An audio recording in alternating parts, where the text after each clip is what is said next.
Hi guys, John here from the esports department, continuing with my Evergreen video series. A lot of people had asked about contest selection and which types of lineups to put in which types of contests and what they should be playing on any given slate. And so I'm going to go over a little bit about different kinds of contests, what kind of lineups you could use in those contests, or the other thing you can do that I do a lot of the time is you can come up with a lineup you like and then just enter it in the contests that it fits. So we'll talk about what that means and which type of lineups and everything that you can do with these types of contests. You'll notice I've created a slate for us over here, and I've put odds for all these teams, and I've also put projections. I just want to note that these projections are in wins. That is the way that the esports department is going to project League. It's one of the biggest edges that you're going to have by using us. The scores that teams average in wins versus losses is vastly different. So what you really need to know is what you expect these teams to score when they win. I'll talk about this more in a video I'm going to do tomorrow about how to use our projections in the optimizer. But for today, just note these are what we expect these teams to score if they win. So we have Team A plus 125 with a 110 projection in a win. Team B, they're minus 150 with a 110 projection in a win. Team C is plus 200 with a 100-point projection in a win. Team D is minus 225 with a 90-point projection when they win. Team E is plus 600 with a 120 projection when they win. F minus 750 with a 74 projection when they win. Team G is plus 400 with an 82 projection. And Team H is minus 550 with a 110 projection. So let's start with heads ups. If we're going to play heads-up contests on this slate, you can automatically eliminate all the pluses. Let me just copy this so we can just eliminate. Oh no! There we go. Let me just copy this so we can just eliminate teams as we go. So talking about heads-ups, we're not playing any. Oh, look at me making all kinds of mistakes. We're not playing any underdogs, for sure. So that leaves us with these teams here as our options to play. We have them sort of rated around. This is the biggest favorite that we have, second biggest. I want the biggest possible favorites. So I'm likely to find these two teams if I'm trying to play heads-ups. You're just looking for win percentage. When players score so badly in wins, the amount of difference between how often this team is going to win and this team makes up for the fact that they project to score less points, because they're going to win 3 times as often. So the extra few points there that you lose when this team loses and this team wins and you just brick everything because you played these guys is not worth those 16 points. You want to be in on these guys. How to build your lineups? I don't care if you have to play support captain. If that's what you got to do to get these teams in your lineup, that's what I would do, because you need the biggest win percentage at all times when you're playing heads-ups.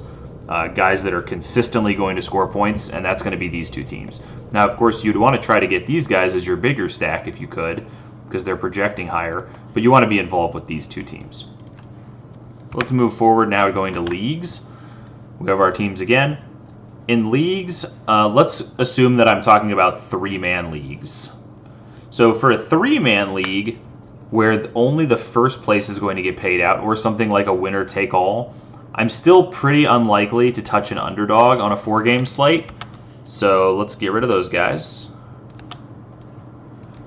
But now, because it's winner-take-all and the payout for winning is significantly higher, I can afford to be slightly riskier, and this is where I might start looking towards Team D.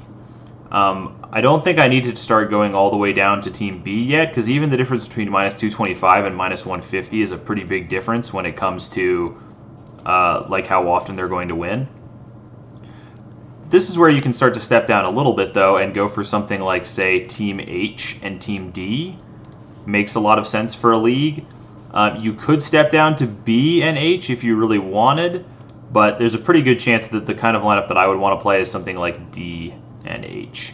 You want guys... Now, we're sacrificing the huge amount of time that these guys win, because the 16 extra points is starting to matter when you're talking winner-take-all, you're talking 3-mans. If you wanted to run these two teams in a small league, like just a 3-man, I think that'd be completely fine. But you could maybe take a risk now and maybe drop down to a team like this to try to get it into a winner-take-all. If it was even like a 4 or 5 man winner-take-all, maybe you consider going to Team B and Team H. But keep in mind, we're a couple different kinds of tournaments in here, and we haven't even considered 4 of the teams. Like 4 of the teams are just not even up for consideration. These, you don't even need to even think about those when you're playing that. So now let's go back, talk about it with a $500 25 man. So now we're looking at a 25 man tournament. The money is going to be heavily weighted towards first place. Now there's some other teams. Now we can kind of remove some other teams. So now I'm looking for some ceiling. This minus 750 team with a 74 point projection, I'm not even considering them. 74 points is not good enough. An 82 point projection, even though these guys are a big underdog, they still only project 82 points, so I'm not really interested in them. 90 point projection from these guys probably isn't going to cut it. 100 point projection, possible. These two teams here, we got to start talking about ownership. When you're playing those lower things like heads ups and leagues, you don't really need to worry that much about ownership. There's a pretty good chance almost everyone you play is going to be on something kind of similar to what you're up on, and you're just trying to take very small edges there, and especially with which players you're playing and their kill participations and stuff like that. But now we're talking about percentage chance to win versus ownership and stuff in a 25 man. So a team that's plus 600, I still don't think I'm going to want to find myself on them, given that they're plus 600 with a 120 ceiling. Here's a team that's only a small underdog, and they project for 110 when they win. And another team that's a small underdog, but they project pretty high when they win as well, 100 points. So I don't think the extra 20 points I'm going to get out of these guys is going to be worth the percentage chance that they lose. The only benefit to playing this team is that you'll probably be the only person on this team in a 25 man. But still, I don't think generally I would be considering them at plus 600. Now we have a huge favorite that is expected to get 110 points in wins, and a small favorite that's about to get expected to get 110 points in a win. What's relevant here is just ownership. So this team should be the highest owned team on the slate in any contest that you play. They're a huge favorite, and they have a pretty high expectation when they win. I think pretty much no matter what tournament you played here, this team would be the highest owned team in them. But if you wanted to make a small pivot, it's a 25 man, you're trying to come first. This is one where I'm probably more likely to lean towards a team like this. Still, you might just play these guys and pair them with an underdog, but I'm starting to be more likely to lean towards these guys. This is probably still my highest owned team, as it should be for everybody. And then you can pair them. You could either pair these two teams together, which would probably be the most commonly owned lineup in the 25 man, or you could try to take, we're starting to move to the point where you could take an underdog. So Team C, Team A, as you might note, Team C is not even really a playable team because they have a lower expectation and a worse chance to win than Team A. So Team A is just definitively a better team to play than them. However, we'll talk more about where Team C could be useful later. So when you're looking at a 25 man, I think you're going to play a combination of these three teams would be your best options. We're starting to get, as you notice, the more players that get added in, we're starting to look more at ceiling, and we're starting to care less about what their chance to win is. The field's getting bigger, our ROI is getting bigger when we win. We just care about finding lineups that can win the tournament. So Team A suddenly becomes one of our most common plays, and then B and H is a reasonable combination as well. Moving now to 150 players, and it's kind of similar to the $33 500 player that I have over here. But once again, we're not really looking at this team at all anymore. Their ceiling's just not good enough.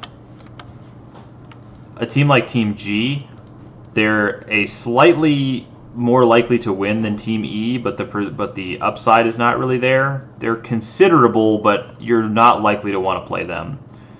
This team is still likely to be the most commonly owned team, Team H. Their projection and their chance to win is just too high, so they're going to be very highly owned. I'm still considering them when I'm looking at a 150 or a 500 man tournament. I will say that. Team D is not a team that I really want to look at. They have a worse chance to win and a worse projection than Team H. And we can find some other ways to make our Team H lineups more unique. And even if we don't want to do that, we can go with Team B, who's only a slightly less chance to win, but a much higher projection. So Team D is still not a team I'm really going to look at. The rest of these teams are probably all in consideration when it comes to like a 150 or a 500 man. This team would be for ownership only. Their projection is low. Any team can go off in any given day, so even though their projection is low, we could take a shot on somebody like them. The plus 200 team versus the plus 125 team, you're once again looking at ownership. In theory, you wouldn't want to touch either one of these teams, but now we're starting to get into the territory where we would at least consider playing these guys. When you're looking at 500 man and 150 man, we're starting to get into the territory where these guys are playable. The Team H lineups, they're now going to be such a large percentage of the field when you get into there. They would be a large percentage of the field in the other ones as well, but when you're splitting first prize 3 ways, it's a lot different than splitting first prize 100 ways, which is starting to get to the level, we're probably not going to split 100 ways, but 50, 25 ways in this tournament, maybe if you start running these Team H lineups, there's such clear value on them that they become a little bit more playable. This is the kind of tournament where you might try pairing Team H with Team E. Then you can still get all the plus side of Team H, the great value you're getting and the great chance to win. Pairing them with the plus 600 shot makes it a little bit more valuable that you can still play this team and still maybe get low ownership on them because you're on a team like Team E. These guys, I think, are both playable on these slates as well. A team like Team B has the same kind of upside as Team H, but they're not going to be nearly highly as owned, so maybe you can go B and E as a possible lineup. A team like Team A, I would say in a tournament that's like 500 players, A and H is starting to become a kind of saturated lineup that a lot of people will be looking at. A very small underdog with a great value favorite, but I think you can definitely do something like that. You can play HA, you can play BE, you can play HE. I'm not even sure I would really look at B and H. That's something that's probably very common in a tournament like this would be B and H. So those are the kinds of ways you can set up a tournament like that. Let's have a look at something like the Titan. So now we've multiplied the number of players by a bunch. We're not even talking 500 players anymore. We're talking 10,000 players. So this is a very large tournament. In this tournament, there's no chance I'm playing this team, Team H, the high value team. They're going to be the highest owned team in this Titan. I'm not playing them unless I'm pairing them with G or E. I don't think I'm playing them in any other combination. The number of players that will be on this team with everyone is pretty high. Like you're not going to get solo ownership on HG or on HE rather. You're definitely not getting solo ownership. On HG, you might because G is so much of a non-play. They're a bad chance to win and bad projection. That's a lineup. I mean, it's a game stack in this case, but if you just were looking at those teams in different matchups, that's the kind of setup I wouldn't mind because the way that they fit together, this is probably one of the lowest ownership teams. When you play them with H, you might be able to get low ownership on an H lineup. Let's see. Teams that I'm really not looking at in this tournament at all. F, definitely not. We're done with their period in time. For favorites, this is where I might start looking at somebody like Team D. So B, we looked at them a lot before. The thing about B is that they're a great value team, just like Team H. They have a good chance to win. They have a high projection. That should be increased ownership. I'm treating B kind of the same way I'm treating H, which is that I'm probably not playing B unless I'm playing them with somebody like G or E, somebody who's going to add some low ownership to B, because B should also be very highly owned in this tournament. This starts to be where I start to look at things like maybe you pair the dogs, maybe you go Team A and Team C. Those are teams with reasonable projections that are both underdogs. Maybe you go something like A and E to get max on the projections. The things I'm definitely not looking to do on a slate, 10,000 players, I'm not playing H with D. I'm not playing H with B. I probably don't even play B and D. I might consider B and D if only because D's projection versus chance to win setup is bad enough that their ownership might be bad enough. Fading H in general is going to be an edge if H isn't optimal. And you have to always keep in mind, I should just pivot into this, you have to always keep in mind when you're entering something like the Titan, you are not ever entering for what you think is going to happen. You don't want to look at a slate and go like, Fnatic's playing Vitality. Fnatic's always going to win. I'm not playing Vitality. You want to look at this almost exactly the opposite. What am I going to win this tournament when this result happens? Because the way that your ROI goes in that tournament, if you're paying $15 to enter, first prize is 50,000. You only need this thing to happen once every 2 years. And does Fnatic lose a game to a team like Vitality once every 2 years? It's even more than that. It's like once every 5 years you need this to be correct. And Fnatic's going to lose some games over the course of 5 years to some teams like Vitality. So you're not playing what you think is going to happen here. You're just playing what will give you the best ownership and still has a reasonable ceiling. Ceilings are kind of varying in League. Any team can score on any given day. So as you start moving into these 10,000 player tournaments, and the last one that we'll talk about in a minute, you start looking more at just trying to get your lineups to be as low owned as possible. That's when a team like Team G starts coming back into play, because their projection is low, but on any given day they can come out and score a bunch of points, and they're probably one of your lower ownership teams in the entire tournament. Optimal kinds of combinations for a 10,000 person tournament, I like AC. You could go with something like AD. If you're going to play H, it would have to be with G or E as a kind of a prayer. I'm still, for the 10,000, you could definitely play EG. But that is something I still might even go away from a little bit in that tournament, especially since G is so much worse in projection than C and A. I think I'd rather just do A and C with my E lineups, since E is the highest projected in a win. I think teams like A and C work best for them. So I'm starting to now look at double dogs, only slight favorites, and we're only sticking with H if we can get really low ownership in their partner. We don't want H with anybody else that's going to be remotely highly owned. So now let's look at the last slate. Now we're playing a $1 500,000 man. So this tournament doesn't exist and probably never will, but we're just doing it for theory purposes. So if this tournament is happening, I'm not touching H, I'm not touching F, I'm not touching even B for sure. Reasonable chance that I wouldn't even consider playing D. Honestly, if this tournament was playing tomorrow, it was a $1 500,000 man, there's a pretty good chance that I wouldn't even mess with A. I think all my lineups would be C-E-G combinations, probably leaning towards EG, and with some EC in there. But every lineup I think would have E in there if I was going to play a 500,000 man. Because once again, it's not about what I think is going to happen that day. It's all about how I can get the lowest possible ownership, because the outcomes will all happen commonly enough to make it profitable when you win this tournament. They will all happen often enough. It's just about making sure that when you win, you're making the most possible money. Throwing those other lineups in there, like let's say, let me go back for a second here. So let's say I just say, you know what, I'm just going to play what's likely to happen. I'm going to play Team H and Team F, and I'm going to play them in the $1 500,000 man. Okay. From now on, your lineup, to make any money in this tournament, you're going to have to win it, most likely. If you're mass multi-entering especially, maybe not if you're not mass multi-entering, but if you're multi-entering, you will need to win this tournament to make money playing F and H. And even then, when you win it, the first place chop is going to be monstrous, and a lot of your lineups aren't even going to make the money even when they win, because these teams are going to be so highly owned that maybe you have, some of your lineups don't include the mid laner for Team F, and he ends up being the high scorer between those two teams on the slate or whatever. All those lineups aren't making the money because these guys are so highly owned that the number of people that have that F mid laner will definitely be high enough that those lineups will be what makes the money.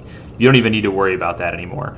You have to win. Even when you win, you're going to chop heavily. It's just not worth it. Whereas if you're playing E and G as an example, because we were talking about mostly playing C, E, and G. So if you're playing these two, on a 500,000 man, your lineup is still going to be replicated, but maybe it's only replicated, 10 times or whatever in a tournament like that. In the 10,000 man, you might be able to get solo ownership on something that was an EG stack, and that's what you're really looking for.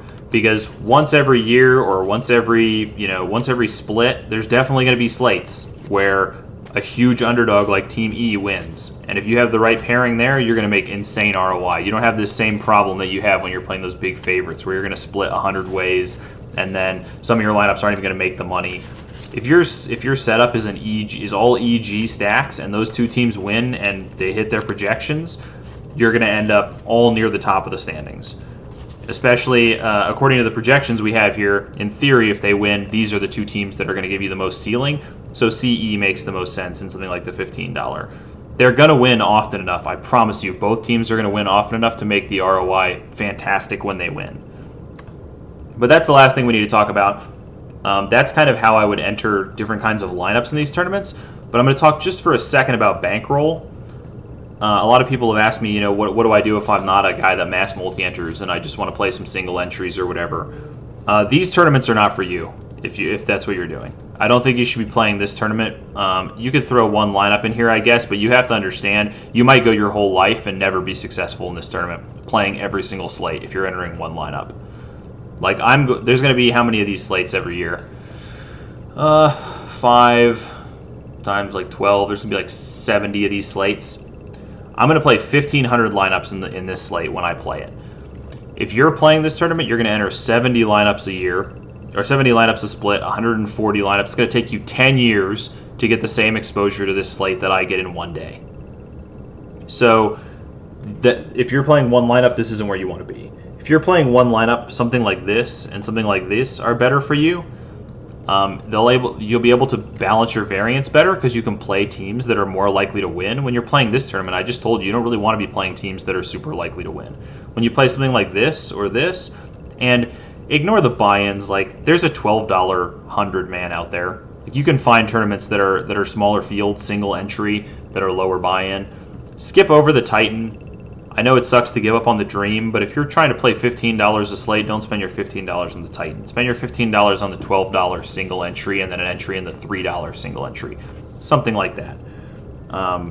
And then it allows you to play teams that are more likely to win because the field sizes are a little bit smaller. Leagues and heads-ups are great if you have a small bankroll and you only want to put a little bit in. I know that people get excited about the chance to win 100,000 or 50,000 in the Titan or whatever, but really if you want to make money and grow your bankroll and it's small, these are a great spot for you. You got $100 in your bankroll? Play a couple $2 heads ups every slate, a couple $3, maybe a couple $5. Play some leagues.